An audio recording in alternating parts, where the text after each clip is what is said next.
வணக்கம் நேயர்களே. தினசரி வாழ்க்கைக்கு மகாபாரதம் காட்டும் படிப்பினை என்ற தலைப்பில் பல பதிவுகளை நான் கொடுத்துட்டு வரோம். அதை பாராட்டி ஊக்கி வைத்த நேயர்களுக்கு மிக மிக நன்றி. இந்த பதிவில் நம்ம பார்க்க போவது அமைச்சர்களுக்கு மகாபாரதம் காட்டும் படிப்பினை. அமைச்சர்னா முதலமைச்சரும் சேர்த்து தான். இது என்னன்னு கேட்டிங்கன்னா, இன்றைய அரசியலில் நம்ம அடிக்கடி சோஷியல் மீடியாவில் வரக்கூடிய அந்த அரசியல் சிக்கல்கள், நிர்வாக சிக்கல்கள் எல்லாம் நம்ம அடிக்கடி பார்த்துட்டு வரோம். இதே போன்ற சிக்கல்கள்லாம் 5000 ஆண்டுகளுக்கு முன்பாக நடைபெற்ற மகாபாரத காப்பியத்திலும் நடைபெற்றன. ஆகவே மனுஷன் மாறலை. 5000 ஆண்டுகளாக ஒரே சைக்காலஜி தான். ஸோ மகாபாரதத்திலிருந்து சில நிகழ்வுகளை நம்ம கண்டுபிடிச்சு அது இன்றைய அட்மினிஸ்ட்ரேஷனுக்கு எப்படி பயனுள்ளதாக இருக்கும், குறிப்பாக அமைச்சர்களுக்கு, ஐஏஎஸ் ஆஃபீஸர்களுக்கு, ஐபிஎஸ் ஆஃபீஸர்களுக்கு எப்படி பயனுள்ளதாக என்றும் என்று நம்ம பார்ப்போம். அதை ஒரு கட்சி வெற்றி பெற்று விட்டது, ஆட்சி அமைக்க போகிறாங்க, முதலமைச்சரை நியமிக்கிறாங்க, அப்புறம் அமைச்சர்களை நியமிக்கிறார். அவங்கெல்லாம் ஐஏஎஸ் ஆஃபீஸர்கள், ஐபிஎஸ் ஆஃபீஸர்கள் நியமனம் செய்கிறார்கள். எல்லாமே அவங்களுக்கு வேண்டப்பட்டவர்கள், ஆனால் அதே சமயம் புத்திசாலி, விசுவாசம் கொண்டவர்கள். இப்படி தான் அவங்க நியமனம் செய்கிறார்கள் எல்லா இடங்களிலும். ஆனால் காலப்போக்கில் சில அதிகாரிகள் தங்களுடைய விசுவாசம் குறைந்து விட்டு வேறு மாதிரி திங்கிங்கில் இருப்பாங்களோ என்ற அச்சம் அமைச்சர்களுக்கு ஏற்படுவது உண்டு. இப்போவும் அப்படி தான் நடந்துட்டுருக்கு. அந்த மாதிரி சமயத்தில் எப்படி மகாபாரதத்தில் எதிர்கொண்டார்கள் அப்படிங்கிறத பற்றி தான் இப்போ நம்ம பார்க்க போகிறோம். இந்த ஃபஸ்ட்டு இதில் செக்மெண்ட்டில் மகாபாரதத்துக்கு போவோம். மகாபாரத போர் ஆரம்பிக்கிற சமயம் துரியோதனன் மந்திர ஆலோசனை செய்து கொண்டு வருகிறார். அவங்களுடைய சகோதரர் எல்லாமே இருக்காங்க. ஒரு சகோதரர் கேட்குறார் துரியோதன்கிட்ட, அண்ணா நீ ரொம்ப அதிகமாக பீஷ்மரை நம்புகிற, பீஷ்மர் பிதாமகர் தான், வில்லாதி வில்லன் தான், ஆனாலும் அவர் பாண்டவர்கள் மேலே மிகவும் பற்றும் பாசமும் வாஞ்சையும் இருக்குது, அதனால் அவரை நீங்கள் சேனாதிபதி ஆக்கிறதுல ஆபத்து இல்லையா என்று ஒரு சகோதரன் துரியோதனை கேட்கும்போது துரியோதன் சொல்கிறான், அதை பற்றி கவலைப்பட வேண்டாம், தாத்தா நம்ம பக்கம்தான் இருப்பார், அவருடைய வீக் பாயிண்ட்ஸ் எல்லாம் எனக்கு தெரியும், பலவீனம் எல்லாம், தன்னை ஆள்வே புழந்து கொண்டு இருக்க வேண்டும் என்று எப்போவுமே பீஷ்மர் விரும்புவார். அவர் வேண்டியதெல்லாம் கொடுக்கணும். எப்போவுமே அவர் நல்ல ஜோடனையோட நல்ல கிரீடத்தோட பலபலன்னு தான் இருப்பார். அவருக்கு வேண்டிய அவ்வளவு சௌகரியத்தையும் நான் கொடுத்து விட்டேன். நான் சொல்கிறத நம்புங்க. ஏன்னா எனக்கு முக்கியமான எதிரி துரியோதனை சொல்கிறான், எனக்கு முக்கியமான எதிரி பீமன். பீமனை கொலை செய்வதற்காக பீமனுடைய உணவில் நான் விஷம் கலந்து கொடுத்தேன். அது பீஷ்மருக்கு தெரியும். ஆனால் இன்னி வரை என்கிட்ட அவரை கேட்கவே இல்லை, ஏன்பா விஷம் வச்சு கொடுத்தேன்னு கேட்கல. அதே போல் திரௌபதி சூதாட்டத்தில் கணவர் மாடுகள்லாம் தன்னை இழந்த பிறகு திரௌபதி காலில் விழுந்து கேட்குறா, யார்கிட்ட? பீஷ்மர்கிட்ட. தாத்தா நீங்கள் தான் அதுக்கு வழி சொல்லி கொடுக்க வேண்டும் என்று. அப்போது பீஷ்மர் அங்கேயும் இல்லாமல் இங்கேயும் இல்லாமல் நடுநிலைமைன்னு சொல்லி கண்டுக்காமல் போயிட்டார் அவர். ஆகவே இந்த 2 இன்சிடெண்ட்டை பார்க்கும்போது இவர் நம்ம பக்கம்தான் இருக்கார், நீ கவலையப்பட வேண்டாம் என்று சொல்லிக்கிறான். இதில் என்ன தெரியுதுன்னா, அதிகாரிகளுக்கு என்னென்னலாம் கொடுக்கணுமோ கூடுதல் சௌகரியங்களை கொடுத்தா கூட போகிறோம், அவங்க சிறிது இந்த விசுவாசம் குறைந்தால் கூட அது சரி கட்டி விடலாம் என்று துரியோதனன் நமக்கு காட்டிய வழி மகாபாரதத்தில் இருந்து. அடுத்த ஒரு இன்சிடெண்ட் போகலாம் பாங்களேன்.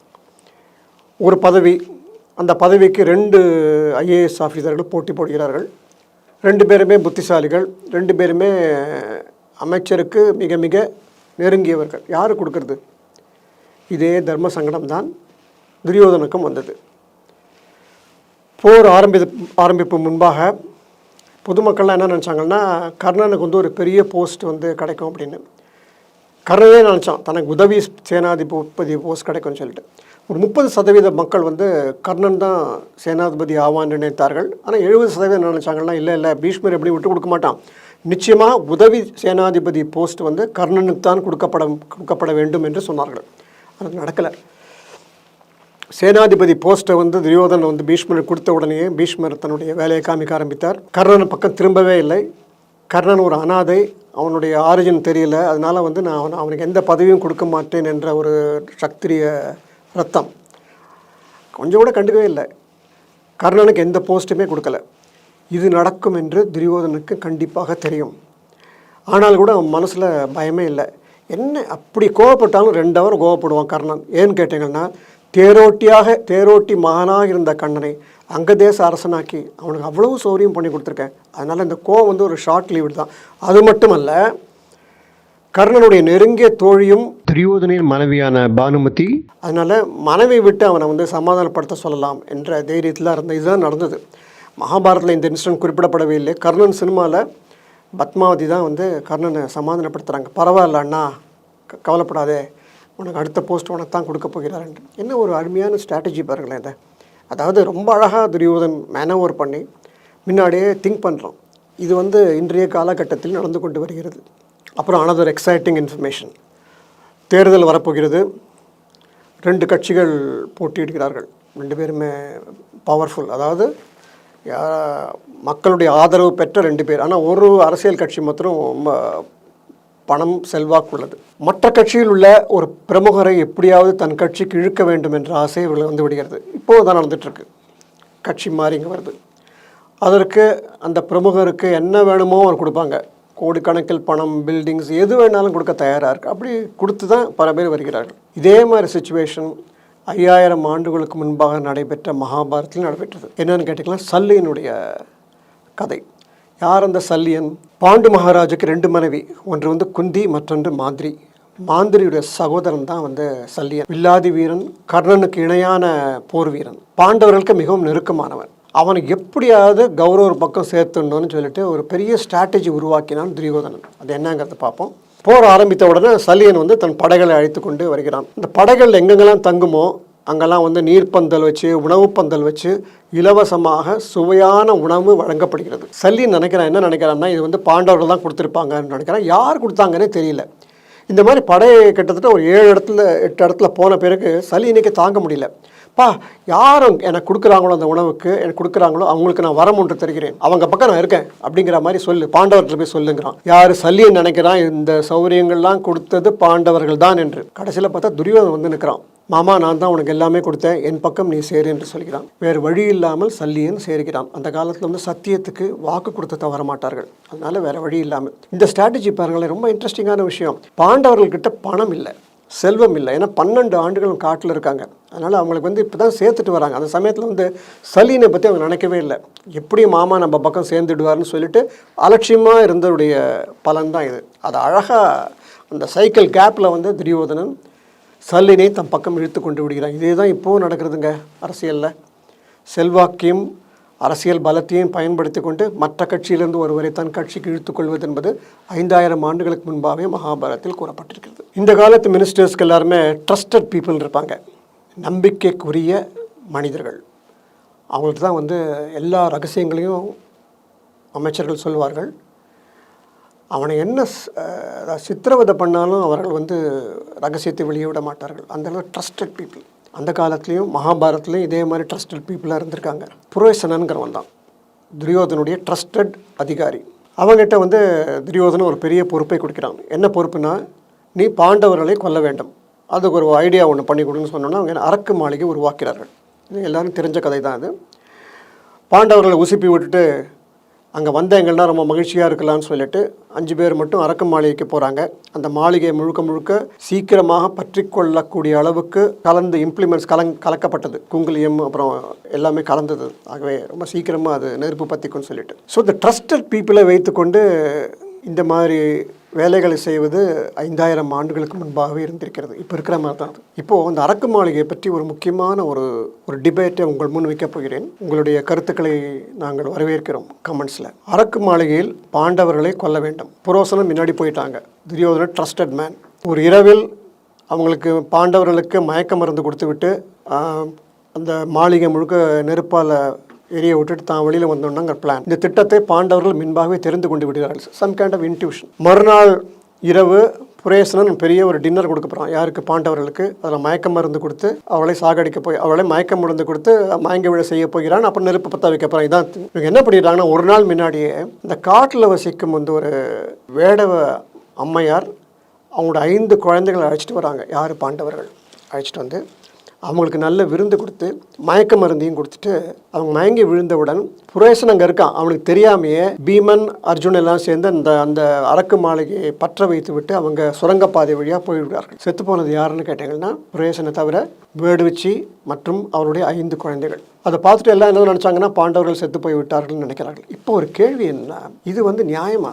எந்த பாண்டவர்களுக்கு தொடர்பில்லாத காட்டுவாசியான ஒரு பெண்மணியை அழைத்து வந்து அவங்களை குழந்தையும் அழைச்சின்னு வந்து அவங்கள மயக்க மருந்தும் கொடுத்து அவங்கள வந்து கொலை செய்து விட்டு அவங்கள நெருப்பு பற்ற விட்டு போனால் அது என்ன ஒரு அநியாயம்? இந்த பாவத்தை யார் சுமப்பார்கள்? பாண்டவர்களா? கிருஷ்ணர் மேலே தயவு செஞ்சு பழியை போட்டுறாதீங்க. இப்போ தான் ஒரு ஃபேஷனாக போச்சு எது இருந்தாலும் கிருஷ்ணர்னு சொல்லிட்டு. இந்த காலகட்டம் வரும்போது பாண்டவர்கள் கிருஷ்ணரை சந்திக்கவே இல்லை. இந்த அரக்கு மாளிகை முடிந்த பிறகு அவங்க மற்றொரு கிராமத்துக்கு போகிறாங்க. அங்கேருந்து பாஞ்சாலியோட திருமணம் நடைபெறுகிறது. திரௌபதி திருமணத்தில் தான் முதலாக கிருஷ்ணரை பாண்டவர்கள் சந்திக்கிறார்கள். அதுக்கு முன்னாடி கிருஷ்ணர் இருந்தாலும் தெரியும், துவாரகை ஆள்கிறான்ங்கிறதுலாம் தெரியும், நேருக்கு நேர் பார்த்ததில்லை. ஆகவே இந்த வேடுவச்சி கொலைக்கும் கிருஷ்ணனுக்கும் எந்த சம்பந்தம் இல்லை.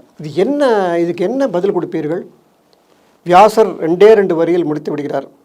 வேடுவர்களையும் அந்த 5 குழந்தைகளையும் இறந்து விட்டார்கள், அவர்களை வந்து பாண்டவர்கள் நினைத்து கொண்டார்கள். இது எந்த விதத்தில் நியாயம்? மகாபாரதம் சொல்லுகிறது இன்டைரக்டாக இது ராஜ தர்மம் என்று சொல்லுகிறது. ராஜ தர்மத்தில் இதெல்லாம் செய்யலாமா? நீங்கள் தான் சொல்லணும். அது இன்றைக்கும் அதே ராஜ தர்மம் நடந்து வருகிறது. ஹிட்லர் என்ற தனிப்பட்ட மனிதன் 50 லட்சம் யூதர்களை கொன்று குவித்தான். இடி அமீன் தன்னுடைய சொந்த பந்தங்களை லட்சக்கணக்கில் கொன்றான். இதுக்கு என்ன காரணம் தெரியவில்லை. ராஜ தர்மம் அதானே. இன்றைக்கும் பார்த்தீங்கன்னா ஒரு ஐ திங்க் கொடி பறக்குதுன்ற சினிமா நினைக்கிறேன், பாரதி ராஜா படத்தில் வந்து ஒரு இன்னசென்ட் கட்சி ஒருத்தரை வந்து கொன்னுட்டு அதனால் ஒரு பெரிய ஒரு அட்வான்டேஜ் பண்ணக்கூடிய அளவுக்கு ஒரு சினிமா வந்தது. அதாவது இன்றைக்கும் அரசியலில் இந்த மாதிரியான ராஜதர்ம கொலைகள் நடைபெற்று வருகின்றன. அதை வைத்துக்கொண்டு பலர் வந்து குளிர்காய்கிறார்கள். ஆகவே இந்த ராஜதர்மம் என்பது மகாபாரதத்திலிருந்து இன்றும் தொடர்ந்து வருகிறது என்று தான் தெரிகிறது. இதை பற்றி உங்கள் கமெண்ட்ஸ் நீங்கள் தாராளமாக சொல்லலாம். மகாபாரதம் நடைபெற்ற போது ஜனநாயகம் இல்லை, அது வந்து ஒரு சர்வாதிகாரம் தான், அரசனுடைய கட்டுப்பாடில் இருந்தது. ஆனால் கூட பொதுமக்களுடைய ஒப்பீனியன், அவளுக்கு கொடுக்கப்பட்ட கௌரவம் சிறிதும் மகாபாரத காலத்தில் குறையவில்லை. ஓட்டு போடுறதுக்கு உரிமை இல்லை என்ற காரணத்தினால மக்கள் அலட்சியப்படுத்தவில்லை. மக்களுடைய ஒப்பீனியன் வந்து ரொம்ப சீரியஸாக கன்சிடர் பண்ணாங்க. அந்த சமயத்தில் துரியோதன் ரொம்ப கேர்ஃபுல்லாக இருந்தான். உதாரணத்துக்கு பாருங்களேன், நினச்சிருந்தா பாண்டவர்களை வந்து ரொம்ப சுலபமாக கொண்டுருக்கலாம். எப்படின்னா இப்போ வந்து ஒரு பிடிக்காத அரசியல்வாதியை வந்து ஒரு லாரி ஓட்டி விபத்தில் இறந்து விட்டார்னு சொல்லுவோம் இல்லையா, அந்த மாதிரி அந்த காலத்தில் யானைகளுக்கு மதம் பிடிக்க வைத்து விட்டு பாண்டவர்களை வந்து அந்த அந்த யானை மிதிச்சதாகவும் இது பை ஆக்சிடெண்ட்டாக நடந்ததாகவும் ரொம்ப சுலபமாக துரியோதனன் சொல்லியிருக்கலாம். அப்படி அவன் சொல்லவே இல்லை. ஏன்னா அது செஞ்சால் நிச்சயமாக மக்களுக்கு சந்தேகம் வரும்னு தெரியும். அதனால தான் வந்து அரக்கு மாளிகை வழியாக பொதுமக்களை நம்பும்படியாக செய்து விட்டான். வியாசர் ரொம்ப அழகாக சொல்கிறார் பப்ளிக் ஒப்பீனியன்னு சொல்லிட்டு. திரௌபதி சுயம்பரம் முடிந்த பிறகு கடைசியில் வந்து அர்ஜுனனும் கர்ணனும் தான் போட்டியில் கிட்டத்தட்ட ஈக்குவலாக வராங்க. ஒரு வினாடியில் தவறான், ஒரு மாத்திரையில் தன்னுடைய எய்மை தவறினதுனால்தான் கர்ணனுக்கு திரௌபதி கிடைக்காமல் போய்விட்டார். அர்ஜுனன் வெற்றி பெற்று விட்டான், திருமணமும் ஆனது.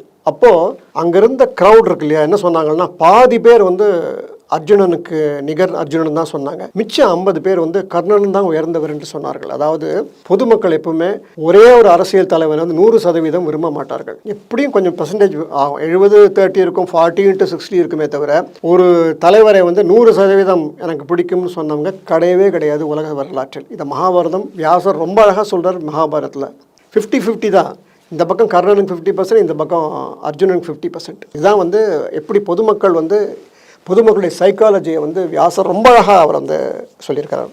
ஸோ பொதுமக்களுடைய மனோபாவத்தை தெரிந்து கொண்டு துரியோதனன் எப்படி ஆக்ட் பண்ணாங்கிறத இப்போ ஒன்று பார்ப்போம் பாருங்கள். சஞ்சயன் வந்து திருதராஷ்டிரன் கேட்குறான் ஒரு இடத்துல, யார் பக்கம் வந்து மக்கள் அதிகமாக இருக்கார்கள், யார் மக்கள் அதிகமாக விரும்புகிறார்கள் என்று கேட்டபோது சஞ்சயன் சொல்கிறான் பாண்டவர்கள் தான் ரொம்ப விரும்புகிறாங்க ஜனங்கள்லாம். ஆனால் துரியோதனன் மேலே பெரிய ஒரு குறை சொல்லலை, இருந்தாலும் பாண்டவர்கள் மேலே தான் அதிகமாக விரும்புகிறார்கள் என்று அவன் சொன்னதான். சூதாட்டம் முடிந்த பிறகு இந்திரபிரஸ்தத்தில் பாண்டவர்கள் ஆட்சி புரிந்தார்கள். இந்த பக்கம் இது அஸ்தினாபுரம். இவர்கள்லாம் அடிமையான பிறகு இந்திரபிரஸ்தத்தை துரியோதனன் கைப்பற்றுகிறான். ஆட்டோமேட்டிக்காக அங்கே தான் போகிறது. அப்போ ஒரு பெரிய புரட்சி ஏற்பட்டிருக்கும் அல்லவா எங்கே இந்திரபிரஸ்தத்தில் பாண்டவர்கள் ஆட்சி புரிந்தார்கள், ரொம்ப அருமையாக ஆட்சி புரிந்தார்கள். அவர்களை சூதாட்டத்தாக சூதுவாது செய்து அவர்களை நாட்டை விட்டு துரத்தி விட்டார்கள். பெரிய புரட்சி வந்திருக்கணும் அல்லவா, அங்கே புரட்சியெல்லாம் எதுவுமே வரல. எங்கள் இந்திரபிரஸ்தத்தில் எப்போ போல இருந்திருக்காங்க. என்ன காரணம்னு கேட்டிங்கன்னா பொதுமக்களுக்கு என்ன வேணுமோ அதெல்லாம் கொடுத்தான் துரியோதனன். இன்றைக்கும் பாருங்களேன், ரேஷனில் நமக்கு வேண்டிய பொருட்கள்லாம் கிடைக்கிறது, குடிக்கிறது தண்ணி கிடைக்கிறது, பால் கிடைக்கிறது, டிரான்ஸ்போர்ட் கிடைக்குது, எல்லாமே கிடைக்கும் போது சில அராஜகங்களை பற்றி நம்ம பொதுமக்கள் கவலைப்படுறதில்ல. பண்ணிப்புறான், கஷ்டப்பட போகிறான், பார்த்துக்கலாம்னு சொல்லிட்டு போவாங்களே தவிர புரட்சி ஏற்படாது. பிரெஞ்சு புரட்சி எப்படி ஏற்பட்டது? தனிப்பட்ட மனிதனுக்கு கிடைக்க வேண்டிய எந்த சௌகரியம் கிடைக்காமல் பொதுமக்கள் பட்டினி கிடந்த போது அந்த புரட்சி வந்தது. அந்த மாதிரி எதுவுமே துரியோதனன் வைத்துக் கொள்ளவில்லை. இதில் என்ன தெரியுதுன்னு கேட்டிங்கன்னா, பொதுமக்களுக்கு வேண்டிய சௌகரியங்களை நீங்கள் பண்ணி கொடுத்தீங்கன்னா புரட்சியே ஏற்படாது என்பதை மகாபாரதம் நமக்கு காட்டக்கூடிய முக்கியமான ஒரு வழிகாட்டியது. இப்போ நான் சொல்கிறதெல்லாம் ஒரு சாம்பிள் தான். இந்த மாதிரி பல சம்பவங்கள் இருக்கின்றன. அதனால தான் இளைய தலைமுறையை நிச்சயமாக மகாபாரதம் படிக்க வேண்டும் என்று நம்ம சொல்கிறோம். இப்பொழுது சில பேர் கேட்கலாம், அதை பார்த்துட்டு நீங்கள் என்னங்க எல்லாம் அராஜகத்தெல்லாம் மகாபாரதம் தூண்டி விடுகிறதுன்னு கேட்கலாம். அப்படிலாம் இல்லைங்க. மகாபாரதத்தினுடைய அல்டிமேட் இதுன்னு கேட்டிங்கன்னா தர்மம் வெல்லும் அதர்மம் அழியும் தான், அது வேறு. ஆனால் கடந்த 5000 ஆண்டுகளாக மனிதர்கள்லாம் மாறவே இல்லை, ஒரே சைக்காலஜி தான். அந்த காலத்தில் இருந்த சகுனி இப்போவும் இருக்கான், அலுவலகத்தில் இருக்கான், வீட்டில் இருக்கான், வெளியில் எங்கேயுமே இருக்கான். அதே மாதிரி பீமனை பார்க்கலாம், தர்மபுத்திரன்னு இன்றைக்கே பார்க்கலாம், துரியோதனை நம்ம பார்க்கலாம். ஆகவே இந்த மாதிரி கதாபாத்திரங்கள்லாம் தொடர்ச்சியாக 5000 ஆண்டுகளாக வந்து கொண்டிருக்கும். அவருடைய மனோபாவம், அவர்களிருந்து அவங்க செய்யக்கூடிய தவறுகளிலிருந்து எப்படி தப்பிக்கலாம் அப்படிங்கிறத மகாபாரதம் நம்ம வழிகாட்டுகிறது. அப்படி தான் நம்ம பார்க்கணுமே தவிர இது அராஜகத்தை மகாபாரதம் சொல்லிக் கொடுக்கறது அப்படிங்கிறதுலாம் நிச்சயமாக கிடையாது. இது ரெண்டாவது பஞ்சவேதம் என்று சொல்கிறார்களே, இதெல்லாம் இருக்கேன்னு கேட்டிங்கன்னா இதுவும் ஒரு வேதம் தான். மகாபாரதத்தை படித்த உடனே வாழ்க்கை எப்படி வாழ வேண்டும் என்று தெரிந்து கொள்ள வேண்டும். நம்ம ஏற்கனவே ஒரு பதிவு போட்டிருக்கோம், உங்கள் உள்ள சகுனியை கண்டுபிடிப்பது எப்படின்னு சொல்லிட்டு ஆயிரக்கணக்கான பேர் பார்த்துருக்காங்க. ஆகவே இந்த மகாபாரதத்தினுடைய முக்கியமான நோக்கம் என்னன்னு கேட்டிங்கன்னா, நம்ம நடைமுறை வாழ்க்கையில் எவ்வாறு சிறப்பாக வாழ்வது, தவறுகளை எப்படி கண்டுபிடிப்பது, தவறு இல்லாமல் எப்படி நடந்து கொள்வது, கிரிட்டிக்கல் சுச்சுவேஷனில் எப்படி தப்பித்து போவது என்றெல்லாம் மகாபாரதம் ரொம்ப தெளிவாக சொல்லியிருக்கு. அப்படி பார்க்கும்போது இந்த இன்சிடென்ட்ஸ் எல்லாம் மகாபாரதம் இன்றைய வாழ்க்கைக்கு மிக முக்கியமான பங்கு வகிக்கிறது என்பது ஐயமே இல்லை. ஆகவே இளைய சமுதாயம் இதை படிக்கணும் போது இதை ஒரு மத ரீதியான நூல்னு நினைக்கவே வேண்டாம். இது ஒரு இத்திஹாசம்னா இது ஒரு ஹிஸ்ட்ரின்னு அர்த்தம், இது ஒரு வரலாறு. இந்த வரலாற்றை படிக்கும்போது உங்களுக்கு புதிய உத்திகள் ஏற்படுகின்றன. தினசரி வாழ்க்கையில் நாம் எவ்வாறு வாழ வேண்டும் சிறப்பாக என்பதற்கு மகாபாரதம் மிக முக்கியமான ஒரு நூலாக இருக்கிறது. மீண்டும் ஒரு புதிய செய்தியோடு சந்திப்போம். வணக்கம்.